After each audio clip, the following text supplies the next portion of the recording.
سابق chief justice تصدق جیلانی نے inquiry commission کی سربراہی سے معذرت کر لی ہے۔ سابق چیف جسٹس تصدق جیلانی نے وزیر اعظم شہباز شریف کو خط لکھ دیا ہے کہ مناسب ہوگا چیف جسٹس ادارے کی سطح پر فیصلہ کریں۔ تصدق جیلانی کا یہ خط سامنے آ گیا ہے اور انہوں نے انکوائری کمیشن کی سربراہی سے معذرت کر لی ہے۔ سابق چیف جسٹس تصدق حسین جیلانی نے انکوائری کمیشن کی سربراہی سے معذرت کر لی۔ سابق چیف جسٹس ریٹائرڈ تصدق حسین جیلانی نے وزیر اعظم شہباز شریف کو خط لکھ دیا اور خط میں یہ کہا ہے کہ مناسب ہوگا چیف جسٹس ادارے کی سطح پر فیصلہ کریں۔ تصدق حسین جیلانی کا یہ خط سامنے آیا ہے۔ اس سے پہلے یہ خبر سامنے آئی تھی کہ سپریم کورٹ نے از خود نوٹس لے لیا ہے۔ اس سے پہلے ملاقاتیں ہوئی، فل کورٹ اجلاس ہوئے۔ اجلاس کے بعد وزیر اعظم پاکستان میاں محمد شہباز شریف کے ساتھ chief justice of Pakistan justice قاضی فائز عیسیٰ کی ملاقات ہوئی اور اس کے بعد یہ خبر سامنے آئی تھی کہ انکوائری کمیشن بنایا جائے گا جس کی سربراہی تصدق حسین جیلانی کریں گے۔ اور اب یہ خبر سامنے آئی ہے، پہلے یہ خبر آئی کہ سپریم کورٹ آف پاکستان نے اس معاملے کا از خود نوٹس لے لیا اور اس کے بعد خط سامنے آیا ہے جسٹس ریٹائرڈ تصدق حسین جیلانی کی جانب سے اور کہا گیا ہے کہ بہتر ہوگا کہ اس کی سربراہی سپریم کورٹ ہی کرے۔ اور اب یہ خط سامنے آیا ہے جو خط لکھا گیا ہے سابق چیف جسٹس تصدق حسین جیلانی نے انکوائری کمیشن کی سربراہی کرنے سے معذرت کر لی ہے۔ سابق چیف جسٹس تصدق حسین جیلانی نے وزیر اعظم شہباز شریف کو خط لکھا اور کہا ہے کہ مناسب ہوگا چیف جسٹس ادارے کی سطح پر فیصلہ کریں۔ عام خبر سے آپ کو آگاہ کر رہے ہیں۔ تصدق جیلانی نے خط لکھ کر معذرت کر لی ہے انکوائری کمیشن کی سربراہی سے۔ انکوائری کمیشن جو کہ تشکیل دیا گیا تھا میاں شہباز شریف نے تشکیل دیا تھا، تصدق جیلانی جو کہ سابق چیف جسٹس پاکستان رہے ہیں ان کو اس کا سربراہ مقرر کیا گیا تھا، لیکن اس پر دوسری جانب سے پاکستان تحریک انصاف کے بیرسٹر گوہر جو ہے ان کی جانب سے بھی باقاعدہ طور پر رد عمل سامنے آیا تھا اور انہوں نے کہا تھا کہ ریٹائرڈ ججز کی بجائے حاضر سروس ججز کو انکوائری کمیشن کا سربراہ مقرر کیا جائے اور ریٹائرڈ ججز کے حوالے سے فیصلہ ان کو ناقابل قبول ہوگا۔ یہ اعتراض اٹھایا گیا تھا ان کی جانب سے اور اس کے بعد اس کو نوٹس بھی سامنے آیا تھا چیف جسٹس کا۔ اب تصدق جیلانی جن کو نامزد کیا گیا تھا انکوائری کمیشن کا سربراہ کے طور پر اور باقاعدہ ان کو مقرر کر دیا گیا تھا، نوٹیفیکیشن بھی جاری ہو گیا تھا، انہوں نے خط لکھ کر چیف جسٹس کے وزیر اعظم شہباز شریف کے نام خط لکھا ہے اور کہا ہے کہ وہ انکوائری کمیشن کی سربراہی سے معذرت کرتے ہیں، یہ ادارے کے سربراہ کو ہی سونپی جانی چاہیے جبکہ وہ اس قابل نہیں ہے اور وہ اس کو سربراہی کے طور پر آگے نہیں بڑھ سکتے۔ یہ آج خط سامنے آیا ہے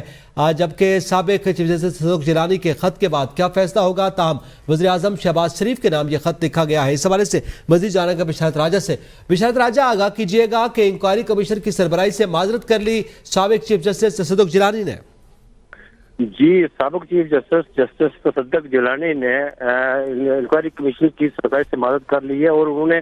وزیر پاکستان کو خط لکھا ہے۔ اس خط میں انہوں نے لکھا ہے کہ میں آپ کا شکریہ ادا کرتا ہوں کہ آپ نے مجھ پر اعتماد کیا اور یہ بھی لکھا کہ میں جسٹس منصور شاہ اور چیف جسٹس قاضی فائز عیسیٰ کا بھی شکریہ ادا کرتا ہوں کہ انہوں نے پر اعتماد کیا ہے، لیکن ساتھ یہ لکھا ہے کہ یہ آرٹیکل 9 پر پورا فعال نہیں کرتے خط لکھ کر انہوں نے یہ لکھا ہے کہ چیف جسٹس اسلام آباد ہائی کورٹ کے ججز نے چیف جسٹس کو کر کے وہ ادارہ جاتی طور پر اس معاملے کو دیکھے اور یہ chief justice of Pakistan justice قاضی فائز عیسیٰ کا یہ ان کا حق، ان کا اختیار بنتا ہے آئینی طور پر کہ وہ اس کو ادارہ جاتی کے طور پر دیکھیں، نہ کہ وہ کسی ایک رکنی کمیشن والے سے اس کو وہ کہیں۔ یہ کہ جب اسلام آباد ہائی کورٹ ججز لکھا تھا تو اس وقت یہاں پر سپریم کورٹ میں جوڈیشل سپریم کورٹ میں فل کورٹ اجلاس ہوئے تھے دو جس میں پر نہیں پہنچ پائے تھے چیف جسٹس آف پاکستان۔ انہوں نے وزیر پاکستان کسی ملاقات کا خاص کا اعلان کیا تھا جس پر وزیر پاکستان سپریم کورٹ آئے تھے۔ اس کے بعد ایک رکنی کمیشن جو ہے وہ اس کی تشکیل پائی گئی جس کے صدر چیف جسٹس سابق چیف جسٹس تصدق جیلانی کر رہے تھے، لیکن اس کے بعد تمام ملک بھر کی بار کونسلز نے اس پر شدید تفصیلات کا اظہار کیا تھا۔ اگر گو کہ سپریم کورٹ بار ایسوسیشن اور پاکستان بار کونسل نے اسے کرا دیا تھا اسے ایک رکنی جو کمیشن انکوائری کمیشن بنایا گیا تھا، لیکن کل جو 300 وکلاء نے خط لکھا تھا چیف جسٹس پاکستان کو، ان 300 وکلاء میں سابق چیف جسٹس تصدق جیلانی کا بیٹا بھی شامل تھا جنہوں نے خط لکھا تھا اس کو مسترد قرار دیا تھا اور یہ خط لکھا تھا چیف جسٹس پاکستان کو کہ سو موٹو لیا جائے. 184(3) کا معاملہ ہے یہ, اور اس میں انہوں نے خط میں یہ کہا تھا کہ اس کی براہ راست نشریات دکھائی جائیں, لارجسٹ بینچ یا فل کورٹ اس پر تشکیل دیا جائے, جس پر آج سپریم کورٹ نے چیف جسٹس سابق چیف جسٹس تصدق جیلانی کے خط لکھنے کے بعد سپریم کورٹ نے آج اس پر لارجسٹ بینچ تشکیل دیا ہے سو موٹو لے کر, اور یہ رواں سال کا پہلا سو موٹو ہے جو سپریم کورٹ آف پاکستان نے لیا. جی اچھا بشارت, یہ بھی بتائیے گا جیسے کہ آپ نے 184(3) کا ذکر بھی کیا ہے, اس سے پہلے جب یہ کمیشن بنا تھا تو کچھ TORs بھی طے کیے گئے تھے, وہ کیا تھے؟ جی جب جب کمیشن بنا تھا, انکوائری کمیشن بنا تھا, تو اس وقت وفاقی فیڈرل گورنمنٹ نے کچھ اس کے ٹرمز آف ریفرنس جو تیار کیے تھے وہ یہ تھے کہ اس میں کمیشن انکوائری کرے کہ جی اس میں انہوں نے ایک بڑا ہی ایک نقطہ ڈالا تھا اس میں کہ دیکھیں کہ ڈائریکٹلی انوالومنٹ ہوئی ہے یا نہیں ہوئی ہے. جو وہ دیکھے کمیشن کے اس میں ڈائریکٹ انوالومنٹ ہوئی ہے یا نہیں, اس کی پوری تحقیق کرے. اس کے بعد یہ بھی لکھا گیا تھا, اس کا TRO جو طے کیا گیا تھا اس میں یہ کہا گیا تھا کہ اس کے علاوہ اگر کمیشن چاہے تو وہ تمام اس کو دائرہ کار کو بڑھا سکتا ہے اور انکوائری کر سکتا ہے اس حوالے سے, لیکن وہ معاملہ اس طرف گیا ہی نہیں. وہ معاملہ اس طرف اس لیے نہیں گیا کہ وہ کمیشن کے جو سربراہ تھے انہوں نے عبادت کر لیا, انہوں نے انکار کر دیا, شکریہ کے ساتھ انکار کر دیا کہ میں اس کمیشن کی سربراہی نہیں کروں گا. اس پر خط لکھ کر انہوں نے آئینی نکات اٹھائے ہیں اس خط میں, اور چیف جسٹس آف پاکستان جو موجودہ chief justice of Pakistan justice قاضی فائز عیسیٰ ہے, انہیں کچھ آئینی نکات بتائے ہیں کہ آپ اس حوالے سے جو ہے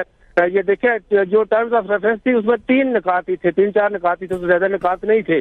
لیکن اس کے بعد وہ یہ کہا گیا تھا کہ 60 دن کی ٹائم دیا گیا تھا, اس میں 2 ماہ کا کہ وہ انکوائری کمیشن اس کی تحقیقات مکمل کر کے رپورٹ پیش کرے. وہ ایک لمبا پروسیجر تھا, لیکن پھر بیچ میں یہ ہوا کہ یہاں پر ایک دباؤ بڑا سپریم کورٹ آف پاکستان پر ملک بھر کی بار اور وکلاء کی طرف سے سو موٹو کو لینے کے حوالے سے, اور کل 2 دن سے یہ خبریں آ بھی رہی تھی کہ اس حوالے سے سپریم کورٹ کچھ ایکشن لے سکتی ہے. لیکن کل ایک جو بات ہوئی کہ جو سپریم کورٹ آف پاکستان نے جو کمیٹی بنائی ہوئی ہے 184 پریکٹس پروسیجر کے تحت جب وہ کمیٹی بیٹھی جس میں جسٹس منصور شاہ اور جسٹس منیب اختر شامل ہیں, تو چیف جسٹس نے اسلام آباد ہائی کورٹ کے ججز کا معاملہ جب چھیڑا تو اس پر جسٹس منصور شاہ اور جسٹس منیب اختر نے یونانی میں کہا کہ اس پر آپ سو موٹو لیں. اس کے بعد یہ فیصلہ کیا گیا کہ سو موٹو لینا ہے, اور آج اس پر سو موٹو لیا گیا. 7 رکنی بینچ تشکیل دیا گیا. یہ 7 رکنی بینچ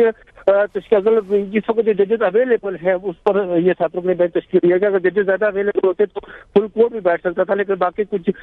ذائقہ کا یہ کہنا ہے کہ کچھ ججز لاہور گئے ہوئے اور کچھ ججز کراچی ہیں, جس کی وجہ سے سپریم کورٹ کے اندر جو اس وقت 7 رکنی بینچ تشکیل گئی. اس میں جسٹس منصور شاہ شامل ہے, اس میں جسٹس جمال مندوخیل شامل ہے, اس میں جسٹس اطہر اللہ شامل ہے, اس میں جسٹس نصرت حلالی شامل ہے, اس میں جسٹس نعیم اختر افغان شامل ہے, اور چیف جسٹس کی سربراہی کر رہے ہیں. یہ اس وقت دستیاب ججز تھے. گو کہ اس وقت پاکستان تحریک انصاف کی طرف سے یہ کہا جا رہا ہے یا دیگر لوگوں کی طرف سے یہ کہا جا رہا تھا جو لائز ہمارے پاکستان کے جو وکلاء کمیونٹی ہے, جو لائز ہیں, جو مختلف بار کونسل بارز ہیں, وہ کہہ رہی تھی کہ فل کورٹ بنایا جائے. لیکن کچھ حلقوں کی طرف سے یہ ڈیمانڈ آ رہی تھی وکلاء کی طرف سے کہ اس پر لارجسٹ بینچ کی بھی تشکیل کیا جائے, تو وہ بھی ٹھیک ہے. تو اس حوالے سے لارجسٹ بینچ کی تشکیل کی, اور یہ بدھ کو یعنی پرسوں 11:30 بجے اس کیس کی سماعت ہوگی. جی یہ بشارت رائے صاحب, اس میں جو خط لکھا گیا ہے, جو TORs طے تھے, اس پہ بھی اعتراض اٹھایا گیا ہے, اس پہ بھی کچھ عدم اتفاق کا معاملہ جو ہے وہ سامنے آیا ہے. ایک تو اس حوالے سے ذرا آگاہ کیجیے گا, اس کے ساتھ ساتھ یہ بھی آگاہ کیجیے گا کہ اس وقت یہ معذرت تو کر لی گئی ہے, لیکن اس میں کیا مطالبہ, بنیادی مطالبہ یہ کیا جا رہا ہے کہ ادارہ جاتی طور پر دیکھا جائے, نہ کہ الگ سے انکوائری کمیشن بنایا جائے. یہ وہی مطالبہ ہے جو کہ ہم دیکھ رہے ہیں PTI کی جانب سے بھی سامنے آ رہا ہے. جی PTI کی جانب سے یہی معاملہ سامنے آیا تھا, اور اسلام آباد ہائی کورٹ کے ججز نے جو خط لکھا تھا اس میں دیکھیں بنیادی طور پر جو خط میں نکات اٹھائی گئی تھی, انہوں نے سپریم کورٹ سے کو خط لکھ کر ان سے مشاورت مانگی تھی, رائے مانگی تھی کہ ادارہ اس معاملے میں ادارہ کہاں کھڑا ہے اس معاملے میں, ادارہ اس معاملے میں ہماری رہنمائی. جی